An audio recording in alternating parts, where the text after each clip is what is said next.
ეს ნახევარი წელი კითხვის მხრივ არის ყველაზე აქტიური, რაც კი ცხოვრებაში მქონია. დღემდე დაბნეული ვარ ამ წიგნზე და დღემდე არ ვიცი, რატომ მომეწონა მაინც. ამ ორ წიგნს შორის, რომელსაც ახლა განახებთ, არ შემიძლია რომ გამოვავლინო უკეთესი. ძალიან ჩამთრევი წიგნია, მართლა გვერდზე ვერ გადადებთ ამ წიგნს. ნუ მთელი წიგნი დამტანჯა და დატანჯა ყველა სხვა პერსონაჟიც, ვინც კი ამ წიგნში იყო. კონკრეტულად ამ წიგნზე მქონდა ძალიან დიდი მოლოდინი. და შესაბამისად დავრჩი ძალიან იმედგაცრუებული. სალამი. დღეს მინდა რომ გავაკეთო ნახევარი წლის შეჯამება და დამიჯერეთ მეც არ მჯერა რომ უკვე 2026 წლის ნახევარი გავიდა. მაგრამ ეს შეჯამება არ იქნება ისეთი სტილი, სადაც გიზიარებთ თუ რამდენი ვარსკვლავი დავუწერე წიგნს. მსგავსი ტიპის შეჯამებები უკვე მიდევს ჩემს გვერდზე. ნებისმიერი თვის შეგიძლიათ ნახოთ და რაც შეეხება დღევანდელ ვიდეოს, მაქვს რამდენიმე ძალიან საინტერესო კითხვა და მინდა რომ თქვენთან ერთად გავცე ამ კითხვებს პასუხი და უფრო უკეთ გავაანალიზო ჩემი კითხვის პროცესი ამ 6 თვის განმავლობაში. რომელი წიგნი მომეწონა ყველაზე მეტად, რომელ პერსონაჟებს დავუკავშირდი ემოციურად და ასე შემდეგ. ასე რომ ვფიქრობ წინ საინტერესო ვიდეო გველოდება, თქვენთვისაც საინტერესო იქნება ამ კითხვებზე პასუხის გაცემა და აუცილებლად დავურთავ ვიდეოს აღწერას ამ კითხვებსაც. ახლა კი დავიწყოთ.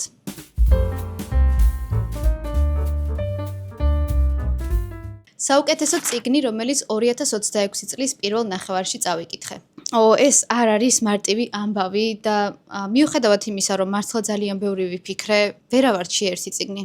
იმიტომ რომ ამ ორ წიგნს შორის, რომელსაც ახლა განახებთ, არ შემიძლია რომ გამოვავლინო უკეთესი. ჯერჯერობით მართლა არ ვიცი რომელი უფრო მეტად მომეწონა, რადგან ორივეთი ვარ უბრალოდ აღფრთოვანებული.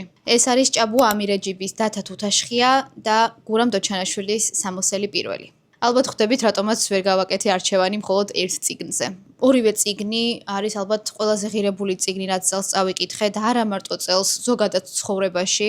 გონია რომ ორივე ისეთი წიგნია, რომელიც გავლენას აუცილებლად მოახდენს ადამიანის ცხოვრებაზე და ორივე წიგნში არიან უბრალოდ საოცარი პერსონაჟები. დაუვიწყარი. შედარების კუთხით მაინც რაც შემიძლია რომ გაგიზიაროთ, არის ის რომ ფიქრობ სამოსელი პირველი ემოციურად უფრო ახლოს მოვიდა ჩემთან. მაგრამ უშუალოდ კითხვით ბევრად ვისიამოვნე, როცა ვკითხულობდი დათა თუთაშხიას. არ ვიცი. ორივე მათგანი რა თქმა უნდა არის ძალიან ღირებული, ძალიან საინტერესო და რთულია რომ ერთმანეთს შეადარო. ძალიან მიხარია რომ სამომავლოდ არ გადავდე არც ერთი მათგანი და ორივე წავიკითხე 2026 წლის პირველ ნახევარში. და ძალიან მაინტერესებს თუ თქვენს გაქვთ წაკითხული ორივე წიგნი, რომელი გირჩევნიათ და რატომ. ახალი ავტორი, რომელიც წელს აღმოვაჩინე. და ეს არის კრისტინ ჰანა. წავიკითხე მისი წიგნი 4 ქარი და უზომოდ მომეწონა მისი წერის სტილი. რაღაცნაირად ის ეწერს, რომ პირველივე გვერდებიდან გითხრევს სიუჟეტში და გგონია, რომ შენც მართლა ამ პერსონაჟებთან ერთად გადიხარ იმ ყველა დაბრკოლებას, რაც წიგნშია მოთხრობილი. ძალიან ახლოს მოვიდა ჩემთან ემოციურად ეს წიგნი და ვაპირებ, რა თქმა უნდა, რომ მის სხვა ნამუშევრებსაც გავეცნო. ამ ეტაპზე ყველაზე მეტად მაინტერესებს ბულბული. ვინც კი წაიკითხა ეს წიგნი, ყველას ძალიან მოეწონა, ცუდი ამ წიგნზე არაფერი არ მსმენია და გარდა ამისა ეკრანიზაციაა დაანონსებული და რა თქმა უნდა ვაპირებ, რომ მანამდე აუცილებლად წავიკითხო. ყველაზე დიდი სიურპრიზი. წიგნი, რომლისგანაც ბევრს არ ველოდი, მაგრამ გამაოცა. ეს წიგნი არის ლორენ რობერტსის უძლური. სიმართლე გითხრათ, ზოგადად რომანტეზის ჟანრზე მქონდა გული აცრუებული, რადგან ვერაფრით ვერ ვნახე ისეთი წიგნი, რომელიც მართლა ძალიან მომეწონებოდა. მაგრამ ამ წიგნმა ყველაფერი შეცვალა. მიუხედავად იმისა, რომ ცოტა შიმშილის თამაშებთან მსგავსება არ მომწონს ამ წიგნის, მთლიანობაში იმდენად ვისიამოვნე, ისეთი კარგი წასაკითხი იყო, მართლა გვერდზე ვერ ვდებდი, ერთი სული მქონდა დამემთავრებინა, გამოიწვია ჩემში ძალიან ბევრი ემოცია, ხან ვიცინოდი, ხან ძალიან დაძაბული ვიყავი, უზომოდ კარგი პერსონაჟები გვყავს და კაი, უბრალოდ მიყვარს. ასე რომ ძალიან ბედნიერი დავრჩი საბოლოოდ რომ ამ წიგნმა ასე სასიამოვნოდ გამაოცა. ყველაზე დიდი იმედგაცრუება. წელს ნამდვილად წავიკითხე რამდენიმე წიგნი, რომელიც არ მომეწონა, მაგრამ კონკრეტულად ამ წიგნზე მქონდა ძალიან დიდი მოლოდინი და შესაბამისად დავრჩი ძალიან იმედგაცრუებული. ეს არის ფრანც კაფკას პროცესი. ვიცი რომ ძალიან ბევრ თქვენგანს უყვარს ეს წიგნი და დამიჯერეთ მეც მაგიტომ დავინტერესდი, რომ დარწმუნებული ვიყავი, რომ იქნებოდა ძალიან კარგი, ძალიან შთამბეჭდავი, ჩამთრევი და ასე შემდეგ. მაგრამ პირადად მე ეს წიგნი არ მომეწონა. საინტერესოდ დაიწყო ნამდვილად, მაგრამ მთელი კითხვის პროცესი მიუხედავად იმისა, რომ არ არის ზომით დიდი წიგნი, საშინლად გამეწელა თითქოს აი სულ მუდმივად ერთ წრეზე ვტრიალებდით და მესმის რომ სიუჟეტურად რაღაც ხრივ ეგ იყო ჩანაფიქრი რომ აი ამ ერთ წრეზე გვეტრიალა და ცოტათი დავღრილიყავით. მზად ვარ ვიტრიალო ამ ერთ წრეზე და ვიღალო თუნდაც ცოტა კითხვის პროცესში თუ ეს ყველაფერი ღირს. მაგრამ პირადად ჩემ შემთხვევაში მოკლედ არ ღირდა, არ მომეწონა და ვფიქრობ აქ მოლოდინებაც გარკვეული როლი ითამაშა, რადგან ის ფაქტიც კარგად უნდა გამეთვალისწინებინა, რომ ეს წიგნი დასრულებული არ არის. მაგრამ ნუ მაინც მეგონა რომ ძალიან მომეწონებოდა, გავგიჟდებოდი და საბოლოო ჯამში ეს ვერ მივიღე. პირველი თავი იყო ალბათ მართლა რაც ძალიან მომეწონა, მაგრამ ამის მერე ჩემთვის ეს წიგნი უკან და უკან წავიდა. რას ვიზამ? ყველაზე საყვარელი პერსონაჟი. აქაც მხოლოდ ერთი პერსონაჟი არ ავარჩიე, მინდა რომ ორზე გესაუბროთ და ეს არის დათა თუთაშხია და ელსა მარტინელი წიგნიდან 4 ქარი. დათა თუთაშხია არის, არ ვიცი, გენიალური პერსონაჟი. საოცარი. ისეთი შთაბეჭდილება დამრჩა, რომ სამართლიანობას ადამიანის სახე რომ მისცე, ეს იქნება დათა თუთაშხია. ასევე რაც ძალიან მომწონს ამ პერსონაჟში არის ის, რომ გარდა იმისა, რომ უსამართლობას ვერ იტანს, იმის ვაჟკაცობაც აქვს, რომ ამ უსამართლობის წინააღმდეგ იმოქმედოს. ისიც ძალიან მომწონს, როცა ვხედავთ თუ რა შედეგს იღებს ხანდახან ამ თავისი ქმედებებით. ძალიან საინტერესო იყო ის მომენტი, როდესაც დათა თუთაშხია დაფიქრდება მართლაც ღირს თუ არა რომ ჩაერიო, როდესაც ხედავ რაღაც უსამართლობას და უზომოდ საინტერესო იყო ჩემთვის მთლიანად მაგ პროცესის განხილვა. და რატომ გამოვარჩიე ასევე ელსა? ელსა ჩემთვის არის ერთ-ერთი ყველაზე ძლიერი ქალი პერსონაჟი. ამ ქალმა იმდენი რამ გადაიტანა, იმ ხელა განსაცდელის წინაშე დარჩა მარტო ორ ბავშვთან ერთად, რომ ეს სულ ის განცდა მქონდა, რომ ვკითხულობდი, რომ მე რო ასე ვიყო, ნეტა მაგის ნახევარს მაინც თუ შევძლებდი, რასაც ეს ქალი აკეთებდა. და არ ვიცი მართლა რანაირად უმკლავდება იმ ყველაფერს რისი გადატანაც უწევთ და სად პოულობს ამ ხელა ძალას საკუთარ თავში. სულ ის განცდა მქონდა, რომ აი ამ მოვლენის შემდეგ ალბათ უკვე დანებდება. აღარ ეყოფა ფიზიკურად ძალა, მაგრამ ეს ქალი უბრალოდ არ ნებდება არასდროს და ყველაფერს აკეთებს თავისი შვილებისთვის. ასე რომ ორივე პერსონაჟი მართლა ძალიან შემიყვარდა და ვფიქრობ, რომ ორივეს აქვს ძალიან ბევრი მისაბაძი თვისება. ყველაზე საძულველი პერსონაჟი. ეს პერსონაჟი ხალხო მართლა მძულს. ნუ მთელი წიგნი დამტანჯა და დატანჯა ყველა სხვა პერსონაჟიც, ვინც კი ამ წიგნში იყო. ეს არის ქაიხოსრო მაკაბელი წიგნიდან ყოველმან ჩემმან პოვნელმან. მთელი ცხოვრება იყო ბოღმით და ბოროტებით სავსე და სამწუხაროდ რა თქმა უნდა თავის ოჯახზეც გადაიტანა ეს ყველაფერი. მიუხედავად იმისა, რომ წიგნში ვეცნობით მის ბავშვობის ისტორიას და დაახლოებით ხვდებით რატომ ჩამოყალიბდა ასეთ ადამიანად, მაინც ძალიან ბრაზობ, რადგან ფაქტობრივად ამ ადამიანმა საკუთარ კომპლექსებს და ტრაუმებს შეწირა მთლიანად თავისი ოჯახი და გაუბედურა უამრავი ადამიანი. და რა თქმა უნდა არანაირი აღქმა არ ქონდა იმის, რომ რაღაცას ან არასწორად აკეთებდა, ან თვითონ იყო დამნაშავე და ასე შემდეგ. ასე რომ თამამად ვუთმობ ამ კატეგორიას ქაიხოსროს. პერსონაჟი, რომელსაც დაუმეგობრდებოდი. ძალიან მიჭირს ამ კითხვებზე ერთი პასუხის გაცემა და აქაც ავარჩიე ორი პერსონაჟი. მაგრამ ერთი წიგნიდან და იმედი მაქვს მეპატიება. ეს პერსონაჟები არიან მარიამი და ლაილა წიგნიდან 1000 მოელვარე მზე. რაღაც მართლა საშინელებას გადის ორივე მათგანი ამ წიგნში და რაც ძალიან სამწუხაროა, დღესაც ზუსტად იგივე ხდება ავღანეთში, რაც ამ წიგნშია მოთხრობილი. ძალიან მიხარია, რომ ამ ორმა პერსონაჟმა ერთმანეთი იპოვა ამ წიგნში და ჩემთვის მათი მეგობრობა არის მართლაც საოცარი და მაგიტომაც გამიჩნდა ეგ განცდა, რომ ეს სიამოვნებით დავუმეგობრდებოდი. აი ამ ქაოსში, ამ უსამართლობაში და საშინელებაში, რასაც ისინი ცხოვრობენ, მათ იპოვეს ერთმანეთი და ერთმანეთს მისცეს იმედი და ძალა, რომ ყველაფრისთვის გაეძლოთ. ჩანს ის, რომ მართლა ყველაზე მეტად უყვართ ერთმანეთი და ყველაფერზე არიან წამსვლელები ერთმანეთის გამო. მით უმეტეს რა სიტუაციაშიც ჩავარდნენ ისინი, იყო იმის დიდი შანსი, რომ პირიქით დაპირისპირებოდნენ ერთმანეთს. მაგრამ საბოლოოდ მივიღეთ ორი ქალი, რომლებისთვისაც სასიცოცხლოდ მნიშვნელოვანი იყო სწორედ მათი მეგობრობა. საუკეთესო წყვილი და ვინ უნდა გაიმარჯვოს ამ კატეგორიაში თუ არა, კაინ და პეიდენმა. საკმაოდ ბევრ წყვილზე წავიკითხე ამ წლის პირველ ნახევარში, მაგრამ აი რაც ამ ორ პერსონაჟს შორის ხდებოდა, მსგავსი რამ სხვებში სიმართლე გითხრათ ვერ დავინახე. და აქვე ვიტყვი, რომ თანამედროვე წიგნები საკმაოდ გაჯერებულია თამამის სცენებით. აქ მსგავსი არაფერი არ იყო, მაგრამ ამ წყვილს ჰქონდა ნამდვილი ქიმია. სხვათა შორის ეს ბოლო პერიოდი ვფიქრობდი მაგ საკითხზე და თანამედროვე ავტორები ძალიან ცდილობენ, რომ კარგად დაწერონ ეგრეთ წოდებული spicy სცენები და კარგად აღწერონ ამ პერსონაჟების ფიზიკური ლტოლვა ერთმანეთის მიმართ. მაგრამ ვფიქრობ ავიწყდებათ ის, რომ მნიშვნელოვანია ამ წყვილს ვნების გარდა კონდეთ სხვა კავშირიც. თუ ის ვერ დავინახეთ, რა კავშირია ამ ორ პერსონაჟს შორის, ემოციურად, რა ინტერესები აქვთ, კრიტიკულ სიტუაციაში როგორ იქცევიან, რას ფიქრობენ ერთმანეთზე, მხარს უჭერენ თუ არა და ასე შემდეგ, მხოლოდ და მხოლოდ ასეთი სცენები არაფრის მომცემია. და ვფიქრობ, რომ აი ეს საბაზისო კავშირი თუ არ ჩამოაყალიბე, შემდეგ უკვე აღარ გულშემატკივრობს მკითხველი ამ წყვილს და მნიშვნელობა აღარ აქვს მისთვის რა მოხდება წიგნში. და ვფიქრობ, ზუსტად ეს საფუძველი იყო აქ ძალიან კარგად ნაჩვენები და დავინახეთ, როგორ შეუყვარდა მართლა ამ ორ პერსონაჟს ერთმანეთი. ძალიან მონატრებული ვიყავი ასეთ კარგ სასიყვარულო ისტორიას და ნამდვილად საუკეთესო წყვილი გახდა ჩემთვის კაი და პეიდენი. ყველაზე კარგი plot twist-ი. ანუ ყველაზე მოულოდნელი სიუჟეტური ცვლილება.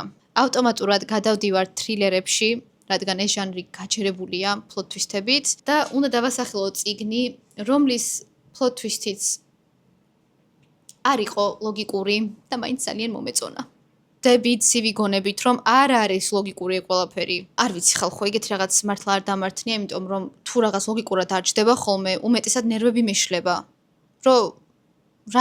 რატო არის ფიქრე იმაზე, რომ თავიდან რომ წავიკითხო ეს წიგნი ლოგიკაში აღარ ჩაჯდება სიუჟეტი. მაგრამ ამ შემთხვევაში მომეწონა და ვერ გავბრაზდი. არა და მართლა არ არის ლოგიკური. ანუ მართლა არ არის ლოგიკური.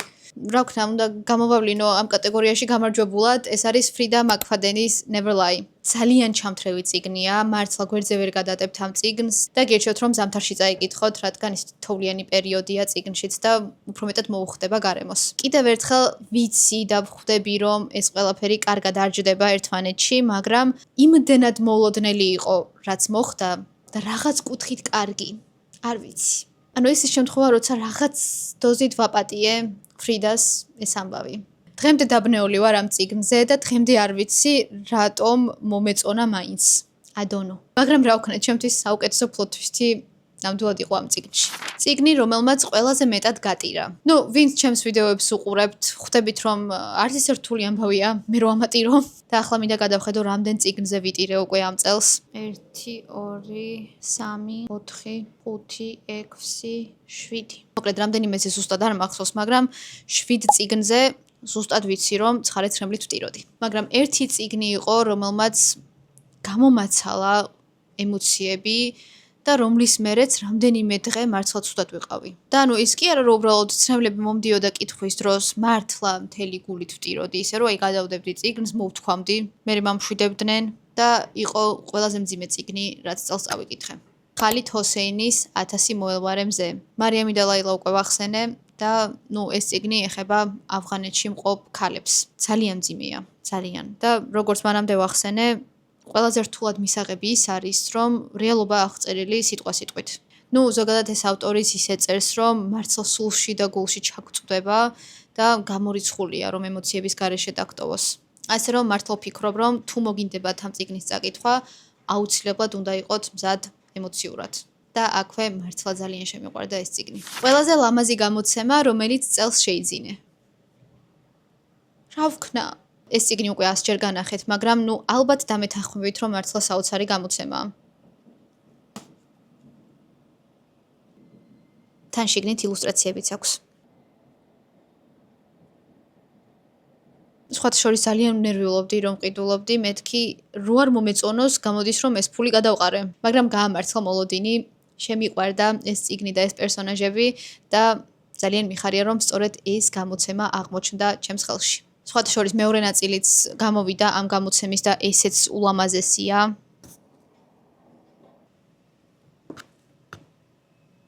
და ერთი სული მაქვს, ესეც წავიკითხო. და ბოლო კითხვა, წიგნი, რომელიც მინდა რომ წლის ბოლომდე წავიკითხო. 108 წიგნი მაქვს მონიშნული ჩემს სიაში. და რა თქმა უნდა, მაგდენს ვერ წავიკითხავ, მაგრამ რამდენიმეს გამოვარჩევ. პირველ რიგში ფიზიკურად რაც მაქვს, ისინი აუცილებლად უნდა წავიკითხო. და ეს არის პირველი ალქემაისტი. ამ წიგნისთვის ვემზადები მთელი წელია ფსიქოლოგიურად, რომ აი ამ 1000 რაღაც გვერდს გავუმკლავდე და ნუ ხალხი გაგიჟებული იყო მართლა, ვინც წაიკითხა და მეც მინდა რომ ამ წლის ბოლომდე აუცილებლად წავიკითხო. ასევე მაქვს ეს უსაყვარლესი წიგნი The Far Away In, რომელიც ფიქრობ რომ ძალიან თბილი და ძალიან საყვარელი წიგნი იქნება.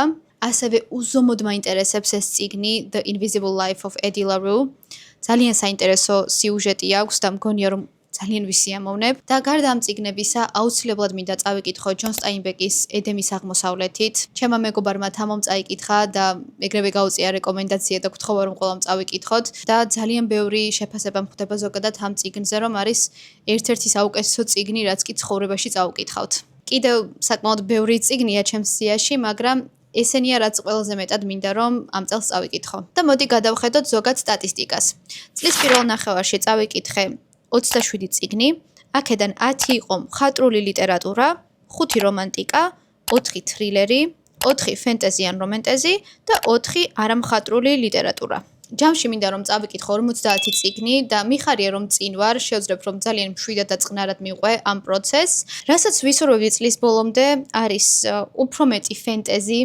ძალიან მომენატრა ეს ჟანრი და რაღაც ამ ბოლო პერიოდში დამაკლდა და მინდა რომ სასწრაფოდ გადავვარდე რამე ჯადოსნურ სამყაროში და ასევე ალბათ კარგი იქნებოდა უფრო მეტი არამხატვრული ლიტერატურაც, რადგან მემუარები რაც წავიკითხე წელს ძალიან მომეწონა და self-help-ის ჟანრშიც მაქვს მონიშნული ძალიან ბევრი საინტერესო წიგნი.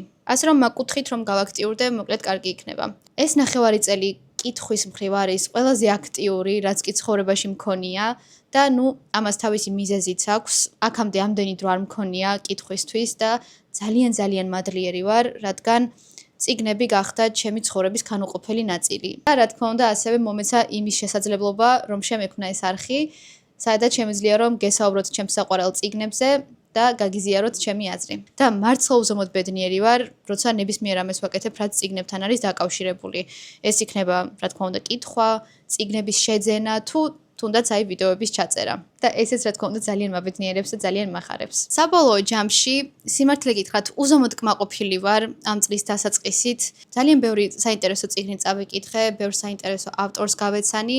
მიხარია რომ ქართული წიგნების კითხვაც უფრო აქტიურად დავიწყე, ვიდრე მანამდე ვკითხულობდი და აქვე ვიტყვი რომ ინგლისურად კითხვაც ძალიან დამეხმარა რეალურად, რადგან შემიძლია რომ ნებისმიერი წიგნი წავიკითხო და აღარ ველოდო თარგმანს. ასე რომ იმედი მაქვს კიდევ უფრო მეტად საინტერესო 6 თვე გველოდება წინ.